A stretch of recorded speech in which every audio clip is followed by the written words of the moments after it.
गव्हाचं पीठ घेतलेलं आहे. गव्हाचं पीठ जे आहे ते ह्या कपनं मी 3 कप इतकं गव्हाचं पीठ घेतलेलं आहे.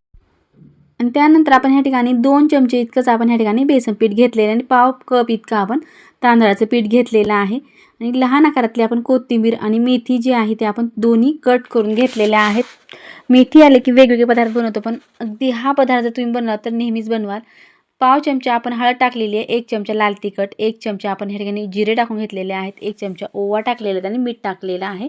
मीठ, लाल तिखट आपल्या चवीनुसार टाकायचं आहे. ह्या ठिकाणी आता मी थोडंसं मेल्ट केलेलं तूप टाकून घेतलेलं आहे, जे की मोहन घेतलेलं आहे थोडंसं. आणि पूर्ण पिठाला आपल्याला व्यवस्थित चोळून घ्यायचं आहे. त्याचा साठा पूर्ण पिठाला लागला जाईल आणि जो पदार्थ आपण बनवणार तो चांगला कुरकुरीत बनला जाईल आणि छान महिनाभर टिकणारा हा पदार्थ आहे. नक्की ट्राय करून पहा. लहानापासून मोठ्यापर्यंत सर्वांना नक्की आवडेल, 100% गॅरंटी. तुम्ही एक वेळेस नक्की ट्राय करा. आता ह्या ठिकाणी पूर्ण पिठाला साठा जो आहे तुम्ही आता ह्या ठिकाणी मस्त चोळून घेतलेला आहे. मस्त तयार होत आहे. आता ह्या ठिकाणी काय करायचं आहे, थोडं थोडं पाणी टाकून आपल्याला असं घट्टसर पीठ मळून घ्यायचं आहे. एकदम पाणी टाकून पातळ करायचं नाही.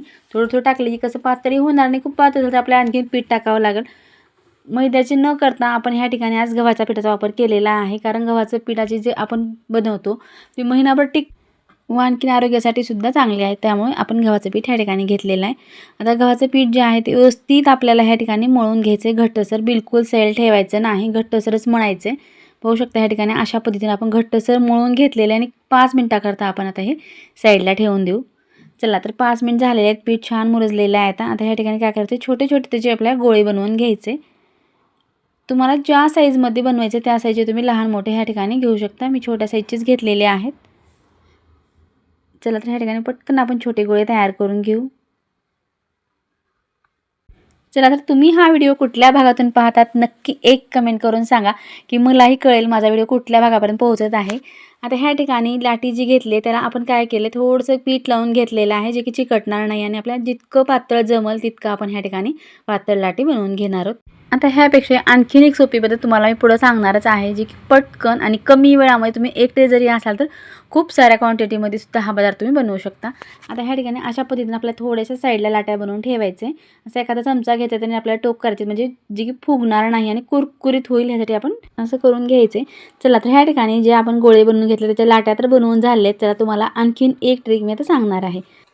त्या अगोदर काय करायचं, सुरुवातीला मी तीळ टाकायचं विसरलेलं आहे, तेव्हा आता मी इथे ह्या ठिकाणी तीळ टाकून घेणार आणि पिठामध्ये व्यवस्थित मळून घेणार आहे. आणखीन एक वेळेस तीळ नाही टाकलं तरीसुद्धा चालते, पण दिसायलाही सुंदर दिसते आणि खाण्यासाठी सुद्धा अगदी चविष्ट लागतात. त्यामुळे तीळ आवर्जून टाका, नाही टाकलं तरी चालते.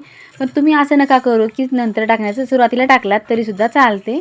तर ह्या ठिकाणी व्यवस्थित पिठामध्ये तीळ जे आहे ते व्यवस्थित मिक्स करून घेईन आता. चला तर तीळ जे आहे ते व्यवस्थित मिक्स झालेले आहेत, पूर्ण पिठाला व्यवस्थित बसलेले आहेत. आता ह्या ठिकाणी चपाती इतका आपल्याला सुरुवातीला काय करायचं, गोळा घ्यायचे. जसं की नेहमी आपण चपाती लाटतो, फक्त आपल्याला घड्या टाकायच्या नाहीत, एकच लाटी आपल्याला मोठी बनवायची. अगदी पटकन आपण ह्या ठिकाणी मोठी एक लाटी बनवून घेणार आहोत. मुलांच्या शॉर्ट टिफिनसाठी किंवा प्रवासासाठी जर तुम्ही कुठे जात असाल तर नेहमीसाठी तुम्ही हा पदार्थ घरामध्ये बनवून ठेवू शकता. बिलकुल खराब होत नाही किंवा बाहेरचे कुरकुरे वगैरे द्यायची मुलांना बिलकुल गरज नाही. असे पदार्थ बनवून ठेवलं तर आरामात 15 दिवस ते 1 महिना आरामात टिकतात, काहीच होत नाही. आता अशा पद्धतीने एक टोपण घ्यायचं आणि आपल्याला हा आकार देऊन घ्यायचे. त्याला फटकन आपण ह्या आकारामध्ये हे बनवून घेऊ. ही ट्रिक वापरल्यामुळे काय होतं, लवकर आपले जे आहेत ते पदार्थ बनवून तयार होतात. तर अशा पद्धतीने पटकन मी पूर्ण गोल आकारात आपले लाट्या बनवून घेणार आहे. चला ही तर पद्धत तुम्ही आता पाहिलेली आहे, ही पद्धत झाली. पण ह्यापेक्षा सुद्धा आणखीन झटपट कमी वेळामध्ये खूप जास्त कसं बनायचं ते सुद्धा लगेच पाहायचं आपल्याला. तर आता किचन ओटा आपल्याला सुरुवातीला साफ करून घ्यायचे, साफच केलेलं आहे. आणखीन एक वेळेस आपण साफ करून घेऊ आणि ह्या ठिकाणी अशा मोठी लाटी आपल्याला तयार करायची आणि एकाच वेळेस आपल्याला ही मोठी लाटी लाटून घ्यायचे. तुम्ही जेवढं पीठ मळलं त्याचे 4 भाग जर करून आपण ह्या ठिकाणी जितकी हवी तितकी मोठी जर लाटी बनवून घेतलं तर अगदी 10 मिनिटामध्ये भरपूर आपण अशी लाट्या बनवून घेऊ शकतो, वेळ लागत नाही. तर ह्या ठिकाणी पाहू शकता ग्लासने पटकन ह्या ठिकाणी पूर्ण लाट्या बनवून घेतल्या आहेत. मी 10 मिनिटामध्ये ह्या सर्व लाट्या बनवून घेतलेल्या आहेत. आणि आता दुसरा एक तुम्हाला आणखीन प्रकार दाखवते. ह्या ठिकाणी अशा पद्धतीने एक लाटी करून घ्यायची आणि सुरीने आपण असे कट करून घेतले, जसे की नेहमी आपण शंकरपाळी करतो त्याच पद्धतीचे आहेत. अगदी मुलांना खायला देण्यासाठी थोडेसे वेगळे वाटतील, तुम्ही असे सुद्धा नक्की ट्राय करून पहा. आता ह्या ठिकाणी गॅसवरती आपण कढई ठेवून आपण तेल गरम करून घेतले. तेल सुरुवातीला आपण कडकडीत गरम करून घेतलेलं आहे आणि कडकडीत तेलातच आपल्याला हे छान तळून घ्यायचं आहे आणि टाकल्यानंतर आपल्याला गॅस मिडियम करायचा आहे. गॅस मिडियम ठेवूनच आपण ह्या ठिकाणी चांगली व्यवस्थित तळून घेणार आहोत. रंग बदलेपर्यंत आपल्याला छान तळून घ्यायचं आहे, खरपूस होईपर्यंत तळून घ्यायचं आहे. ह्या ठिकाणी बिलकुल काही गडबड करायची नाही. आपल्याला सावकाश तळून घ्यायचं आहे. ही ट्रिक खूप महत्त्वाची आहे. जर इथं तुम्ही गडबड केलात तर नक्कीच तुमचा पदार्थ नरम होण्याची शक्यता आहे. आता ह्या ठिकाणी आपण व्यवस्थित रंग बदलेपर्यंत किंवा गव्हाळ रंगात आपल्याला हे तळून घ्यायचे. अगदी कुरकुरीत आणि खुसखुशीत होतील अशा पद्धतीने आपण हे तळून घेणार आहोत. चला, तर ह्या ठिकाणी फटाफट मी तळून घेणार आहे आता. तुम्हाला सुद्धा पाहताच रंगावरून लक्षात आलं असेल की आपल्याला हे किती पण तळून घ्यायचं आहे. जास्त वेळ लागत नाही. खूप कमी वेळामध्ये कमी कष्टामध्ये झटपट तुम्हाला हे बनवण्यासाठी सोपं आहे. तुम्ही नक्की ट्राय करा. आता ह्या ठिकाणी आपण सर्व लाट्या ज्या आहेत त्या अशाच पद्धतीने आपल्याला फटकन तळून घ्यायचे आहे आता. चला, आता लाट्या तर सर्व तळून झालेल्या आहेत. जे आपण शंकरपाळे करून घेतले ते सुद्धा आता एकाच आपण वेळेस आपल्या ह्यात पूर्ण टाकून तळून घ्यायचे. अगदी मस्त कुरकुरीत क्रिस्पी आणि नमकीन आहेत. मुलांना फारच आवडतील. बिस्किटसुद्धा खायचं सोडून देतील. नक्की ट्राय करून पहा. तर अशा पद्धतीने आपला गॅस मिडियम ठेवून आपल्याला हे सुद्धा तळून घ्यायचे. जर माझ्या चॅनलचे नवीन असेल प्लीज चॅनलला एक लाईक करा, शेअर करा, सबस्क्राईब करा. जेव्हा मी असे नवीन व्हिडिओ बनवेल सर्वप्रथम तुम्हाला पाहायला भेटतील. किंवा तुम्हाला आणखीन कुठले पदार्थ पाहायचे असतील ते सुद्धा कमेंट करून सांगा. नक्की दाखवण्याचा प्रयत्न केला जाईल. पाहू शकता अगदी मस्त गोल्ड कलर येईपर्यंत आपण हे या ठिकाणी तळून घेतलेलं आहे आणि मस्त क्रिस्पीसुद्धा झालेले. तुम्हाला पुढे दाखवेन की किती क्रिस्पी झालेले आहेत ते. आता सर्व शंकरपाळे जे ते आपल्या प्लेटमध्ये काढून घ्यायचे. चला, तर आपले ह्या ठिकाणी क्रॅकर्स किंवा शंकरपाळे किंवा पापड्या काहीही म्हणलं तरीसुद्धा चालते. ह्या ठिकाणी आपले तयार झालेले आहेत. तुम्हाला आता एक ह्यामध्ये पापडी मी तोडून दाखवेन की किती कुरकुरीत आणि खुसखुशीत खमंग झालेली आहे. ती पटकन मोडली जाते आणि 1 महिना आरामात टिकते. नक्की ट्राय करा. केल्यानंतर कमेंटमध्ये सांगायला विसरू नका. पापडी तोडून दाखवल्यानंतर तुम्हाला सुद्धा लक्षात येईल की पापडी किती कुरकुरीत आणि खुसखुशीत झाली आहे. पाहताच लक्षात आलं असेल. नक्की ट्राय करा. आणि शंकरपाळी सुद्धा तितकीच कुरकुरीत आणि खुसखुशीत झालेली आहे. बिलकुल बाहेरचे तुम्हाला पदार्थ आता आणण्याची गरजच नाही. तुम्ही एकदा नक्की ट्राय करा. करून डब्यामध्ये भरून ठेवा. महिनाभर आरामात टिकते. चला, तर ह्या पदार्थानंतर आणखीन आपले भरपूर असे पदार्थ पाहायचे. चला, तर त्यासाठी आपल्याला काय लागणार आहे पाहूया. इतक्या भाज्या आपण घेतलेल्या आहेत. मटार घेतलेली आहे. मटार जी आहे ते ह्या ठिकाणी आपण फ्रेश घेतलेली नाही, रात्रभरासाठी भिजत ठेवलेली आहे. आणि भाज्या ज्या आहेत त्या आपल्या थोड्याशा मोठ्या मोठ्याच कट करून घ्यायचे. अगदी सर्वांना आवडणारा पदार्थ आहे. शेवटपर्यंत नक्की पहा. तर ह्या ठिकाणी आपण सुरुवातीला शिमला मिरची कट करून घेणार आहोत. अगदी मोठ्या आकारात कट करायचं आहे. जास्त लहान आकारात कट नाही केलं तरीसुद्धा चालते. तर ह्या ठिकाणी आता आपण अशाच पद्धतीनं सर्व भाज्या ज्या आहेत त्या मी कट करून घेणार आहे. चला, तर तुम्ही हा व्हिडिओ कुठल्या भागातून पाहतात नक्की एक कमेंट करून सांगा. मलाही कळेल की माझा व्हिडिओ कुठल्या भागापर्यंत पोहोचत आहे ते. नेहमीचा डबा मुलं खाऊन बोर झालं की असं काहीतरी केलं की आवडीने खातात आणि एकदा आठवड्यातून करायलाच पाहिजे. कारण सगळ्या भाज्या मिक्स करून आपण जेव्हा बनवतो तेव्हा सर्वांना आवडणारी भाजी बनवून तयार होते. चला, तर ह्या ठिकाणी शिमला मिरची तर आता कट करून झालेली आहे. आता आपल्याला टोमॅटो कट करून घ्यायचे. अशाच पद्धतीनं जसं की आपण शिमला मिरची कट केली त्या पद्धतीनेच आपण टोमॅटोसुद्धा कट करून घेणार आहोत. तर ह्या ठिकाणी टोमॅटो कट करून झालेला आहे. कांद्यावरची साल काढून घेतलेली. कांदासुद्धा आपल्याला कट करून घ्यायचे. अवघड वाटणारा पदार्थ खूप कमी साहित्यामध्ये आणि झटपट आपण कसं बनवणार ते तुम्ही पाहणारच आहोत. तर ह्या ठिकाणी भाज्या कट करून थोड्या झाल्या की मिरची कट करून घेतलेली आहे. आलं घेतलेलं आहे. आल्यावरची आपण साल काढून घेतले. थोडंसं ते सुद्धा आपण कट करून घेतलेलं आहे. तर ह्या ठिकाणी कोथिंबीरसुद्धा आपल्या मोठ्या मोठ्या आकारात कट करून घ्यायचे. तर चला, इथं भाज्या तर थोड्या आपल्या कट करून झालेल्या आहेत. तर आपल्याला हे भाज्या अगोदर आपल्या कुकरमध्ये टाकून द्यायचं आहे. आपला आणखीन बटाटा ह्या ठिकाणी कट करायचा राहिलेला आहे शिल्लक. काही लसणाच्या पाकळ्या टाकून घेतलेल्या आहेत. आणि जी मटर आपण भिजवून घेतली तीसुद्धा आपल्याला लगेचच टाकायचं आहे. ते बटाट्याची साल काढून घ्यायचं आणि बटाटासुद्धा आपल्याला असंच कट करायचं आहे. तर इथे पाहू शकता अशा पद्धतीने आपण बटाटासुद्धा कट करून घेतलेला आहे. प्रत्येकाची पावभाजी बनवण्याची पद्धत वेगळी असते. पण अगदी चलत फिरत आणि जसं आपण नेहमीची भाजी बनवतो त्या पद्धतीनं जर पावभाजी केलं तर आपल्याला वाटणार नाही की आज पावभाजीच बनवली आहे. कारण पावभाजी म्हणलं की खूप सारा पसारा आणि खूप सारा कुटाणा वाटतो. पण अशा पद्धतीने जर तुम्ही बनवलं तर नेहमी तुम्ही ही पद्धत वापराल. अगदी सोपी आहे आणि झटपट आहे. तर ह्या ठिकाणी आपण बटाटासुद्धा कट करून घेतलेला आहे. तर आपण कुकरला जे भाज्या टाकून घेतल्यात त्यामध्येच हा बटाटासुद्धा आपल्याला टाकून घ्यायचा आहे आता. चला, तर आपण भाज्या सुरुवातीला धुवून घेतलेल्या असं मग आता आपण धुवून घेणार नाही. ह्यामध्ये आपल्याला भाज्या बुडतील इतकं पाणी टाकून आपल्याला हे कुकरला लावायचं आहे. तर ह्या ठिकाणी गॅसवरती आता आपण कुकर ठेवणार आहोत आणि आपल्याला 3 ते 4 शिट्ट्या ह्या ठिकाणी आपल्याला करून घ्यायचे. तर ह्या ठिकाणी कुकरला शिट्ट्या होणार आहेत. आता शिट्ट्या झाल्यानंतर आपण कुकर खाली घेतलेला आहे. 3 शिट्ट्या झालेल्या आहेत आणि भाज्या छान शिजलेल्या आहेत. तर काय करायचं इथं मॅशरनं आपल्याला थोडंसं मॅश करून घ्यायचं, एकत्र करून घ्यायचे सर्व भाज्या ज्या आहेत त्या. किंवा तुम्ही ग्राइंडरनं केलं तरीसुद्धा चालते, पण खूप छान वापरलेलं असल्यावर बिलकुल गरज लागणार नाही. लगेचच भाज्या ज्या आहेत त्या मिक्स होणार आहेत. आता ह्या ठिकाणी पाहू शकता पूर्ण भाज्या ज्या आहेत त्या अगदी मॅश झालेल्या आहेत, एकत्र झालेल्या आहेत. आपल्याला जास्त भांडे भरवायचं नाही. तर पॅन घेतलेला आहे छोटा, त्यामध्ये आपण तेल गरम करून घेतलेलं आहे. 1 चमचा जिरे टाकलेले आहेत, 1 चमचा लाल तिखट टाकायचे, पाव चमचा इतकी आपण हळद टाकून घेतलेली आहे आणि पाव चमचा इतकाच आपण गरम मसाला टाकलेला आहे आता ह्यात, आणि 1 चमचा आपण भरपूर असा पावभाजी मसाला टाकलेला आहे. अगदी घरभर वास पसरणार आहे. आता ह्या ठिकाणी आपण तडका टाकून घेतलेला आहे आणि मस्त भाजीला वाससुद्धा आलेला आहे, रंगसुद्धा सुरेख येणार आहे. कारण आपण कुठले ह्यात कलर वगैरे वापरणार नाही. घरच्या साहित्यामध्ये आपण ही भाजी बनवलेली आहे. बिलकुल ह्यात बाहेरचं काहीच वापरायचं नाही आपल्याला. तर ह्या ठिकाणी भाजी तर आपण तडका टाकून ठेवला, पण आपल्या भाजी शिजवून घ्यायचे.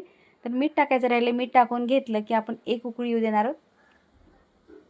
तर ह्या ठिकाणी भाजीला 1 उकळी आलेली आहे आणि थोडीशी आपल्यावरतून कोथिंबीर टाकून घ्यायची आणि भाजी बंद करायची आहे आता. तर इथं आपण गॅसवरती तवा ठेवलेला आहे. थोडंसं तूप टाकून घ्यायचं आहे, बटर टाकलं तरीसुद्धा चालते. आणि पाव जे आहे ते आपल्या दोन्ही साईडनं चांगलं भाजून घ्यायचे. चला, तर इथे पाव तर आपले छान आता भाजून झालेले आहेत. प्लेट लावून घ्यायची वेळ झालेली आहे आता. तर इथं मी प्लेट घेतलेली आहे. त्या प्लेटमध्ये आपल्या सुरुवातीला पाव ठेवून घ्यायचे, साईडला आपण भाजी लावून घेणार आहोत.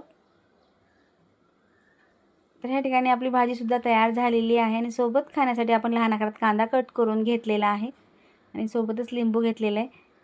थोडीशी वरतून कोथिंबीर टाकायचं आणि प्लेट आपलं पावभाजीचं तयार झालेलं आहे. अगदी झटपट घरच्या घरी घरात आहे त्या साहित्यामध्ये आहे त्या भाज्यामध्ये आपण आज पावभाजी बनवलेली आहे. कारण कुठलाही बेत नसताना किंवा पूर्वतयारी आपण काहीच केली नाही. जे आहे त्या साहित्यामध्ये आपण ही पावभाजी आज बनवलेली आहे. तर आता तुम्हाला ही पावभाजी कशी वाटली नक्की एक कमेंट करून सांगा. किंवा तुम्ही पावभाजी कसं बनवता ते सुद्धा नक्की कमेंट करून सांगा. मलाही कळेल की तुमची पद्धत कशी आहे किंवा माझी पद्धत तुम्हाला कशी वाटली ते सुद्धा सांगा. चला, तर ह्या ठिकाणी आता आपण पावभाजी टेस्ट करून पाहणार आहोत. पावभाजी तर आपल्याला आता बनवून झालेली आहे, खाऊनसुद्धा झालेली आहे. चला, तर पुढचा पदार्थ अगदी त्यापेक्षाही भन्नाट आहे. अगदी मुलांचे स्कूल चालू आहेत, आपल्याला शॉर्ट टिफिनसाठी मुलांचे आपल्याला काहीतरी गोड बनवायचं आहे, अगदी नेहमीपेक्षा वेगळं. चला, तर ह्या ठिकाणी आता गॅस चालू केला आहे. गॅसवरती आपण पॅन ठेवलेला आहे. त्यामध्ये आपल्याला सुरुवातीला 1 वाटी इतके आपल्याला शेंगदाणे भाजून घ्यायचे. जास्तही आपल्याला डार्क भाजायचं नाही, थोडंसं आपल्याला हे गव्हाळच भाजून घ्यायचे. तर ह्या ठिकाणी आपले शेंगदाणे तर आता ह्या ठिकाणी भाजून झालेले आहेत. थंड होण्यासाठी ठेवायचे. त्याच पॅनमध्ये आपल्याला 1 वाटी इतके आपण तीळ टाकलेले आहेत. तीळसुद्धा आपल्याला हलकेच गरम करून घ्यायचे. तर चला, तीळसुद्धा आपले ह्या ठिकाणी आता हलके भाजून झालेले आहेत. आता पॅनमधून आपल्याला बाहेर काढायचे आहे आता. तर आपले तीळ तर छान भाजून झाले, शेंगदाणे भाजून झालेले आहेत. आता ह्या ठिकाणी आपल्याला काय करायचं आहे पुढं पहा. तर इथं आपण थंड करण्यासाठी ठेवलेलं आहे. तोपर्यंत आपल्याला गॅसवरती कढई ठेवायचे. कढईमध्ये आपण ह्या ठिकाणी 1 ग्लास पाणी टाकलेलं आहे आणि स्टँड ठेवायचे. आता इथं आपण एक कढई ठेवलेली आहे. त्यामध्ये आपण जो कट करून घेतलेला गूळ आहे तो 1 वाटी आपल्याला गूळ ह्यामध्ये टाकायचे आणि पूर्ण वितळण होईपर्यंत आपल्याला ह्यामध्येच ठेवायचं, काढायचं नाही. तर इथं आपण शेंगदाणे जे आहेत ते भाजे थंड झाले, त्यावरची पूर्ण आपल्याला साल काढून घ्यायचे. तर वरची साल आणि शेंगदाणे आपल्याला वेगळं करायचं. तर इथे ह्या ठिकाणी आपण तळण्यासाठी जी वापरतो झारा तेच घेतलेलं आहे आणि त्यामध्ये टाकून ह्यामधली आपल्या पूर्ण साल जी आहे ती काढून घ्यायची. तर ह्या ठिकाणी बऱ्यापैकी आपली साल निघालेली आहे, पाहू शकतो ह्या ठिकाणी. तर ह्या ठिकाणी आता जे शेंगदाणे आणि तीळ घेतलेले आहेत ते तर आता तयार आहेत, पण आपण कढईमध्ये गूळ वितळण्यासाठी ठेवलेला आहे, तो कितीपत वितळला आहे ते आपल्याला आता पाहायचे. तर थोडेसे आणखी खडे आहेत ते सुद्धा आपल्याला पूर्ण मेल्ट होऊ द्यायचे. त्यामध्ये आपण 1 चमचा साजूक तूप टाकून घेतलेला आहे आणि थोडंसं आपल्याला हलवत असं मिक्स करून घ्यायचं, म्हणजे लवकर मेल्ट होईल. कारण डायरेक्ट जर आपण कढईमध्ये ठेवतो गूळ काळा पडण्याची शक्यता असेल आणि खूप कडक होईल, त्यामुळे पाण्यावरती वितळून घेतलेला आहे. तर ह्या ठिकाणी गूळ जो आहे तो आपला चांगला वितळलेला आहे, मध्ये जास्त गाठी वगैरे राहिलेल्या नाही आहेत. तर यामध्ये आपल्याला सुरुवातीला तीळ टाकून द्यायचं आहे आणि लगेच आपण जो शेंगदाणे भाजून घेतले ते सुद्धा आपल्या शेंगदाणे आता यामध्ये टाकायचे. तर तिन्ही जिन्नस आपल्याला जे टाकलेले आहे ते चांगले मिक्स करून घ्यायचे, एकत्र करून घ्यायचे. तुम्ही हा व्हिडिओ कुठल्या भागातून पाहतात नक्की एक कमेंट करून सांगा. किंवा तुम्ही गोडामध्ये कुठले कुठले पदार्थ बनवतात ते सुद्धा नक्की एक कमेंट करून सांगा. मुलांच्या शॉर्ट टिफिनसाठी आपण आता हा पदार्थ बनवत आहोत, जे की डब्यासोबत एखादा लाडू आपण डब्यामध्ये सुद्धा मुलांना देऊ शकतो. अगदी परफेक्ट लाडू बनवून तयार होतात, बिलकुल बिघडत नाहीत आणि अगदी सोपी पद्धत आहे, झटपट आपण हे लाडू बनवू शकतो. तर इथे लाडूचं प्रमाण जे आहे ते तुम्हाला माहीतच आहे, आपण किती घेतलेलं आहे ते. तर इथं आता हे जे आहे ते थोडंसं आपल्या असंच पाण्यामध्ये ठेवायचं आणि गॅस बंद केला, आपण खाली उतरवून घेतलेला आहे. तर बाहेर काढलं तर खूप लवकर घट्ट होईल आणि लाडू आपल्या बनण्यासाठी वेळ लागतो. तर थोडंसं हाताला तूप लावून घ्यायचं आणि छोटे छोटे आपल्याला ह्याचे लाडू बनवायचे. पूर्ण लाडू होईपर्यंत आपल्या कढईमध्येच ठेवायचे पाण्यामध्ये, कारण पाणी गरम आहे, थंड होणार नाही. तर ह्या ठिकाणी छान गोल गरगरीत आपण ह्या ठिकाणी जे लाडू आहेत आपण बनवून घेणार आहोत. तर फटाफट ह्या ठिकाणी मी लाडू जे आहेत ते आता बनवून घेतलेले आहेत आणि तुम्हाला सुद्धा पाहिल्यानंतर लक्षात आलं असेल की लाडू किती छान झालेत आणि अगदी कमी वेळामध्ये खूप सारा पसारा न मांडता आपण हे लाडू बनवू शकतो. अगदी साधी पद्धत आहे त्या घरच्या साहित्यामध्ये आपण हे लाडू बनवलेले आहेत. तर तुम्हाला हे लाडू कसे वाटले नक्की एक कमेंट करून सांगा. ह्या ठिकाणी लाडू तर आपण तोडूनसुद्धा दाखवले, अगदी मस्त खुसखुशीत लाडू झालेले आहेत, मुलायम झालेले आहेत, जास्त कडक झालेले नाहीत. अगदी लहानापासून मोठ्यापर्यंत सर्वांना आवडणार आहेत. अगदी आपल्या घरामध्ये वृद्ध असेल त्यांनासुद्धा हे लाडू चालतात, इतके मऊ आहेत.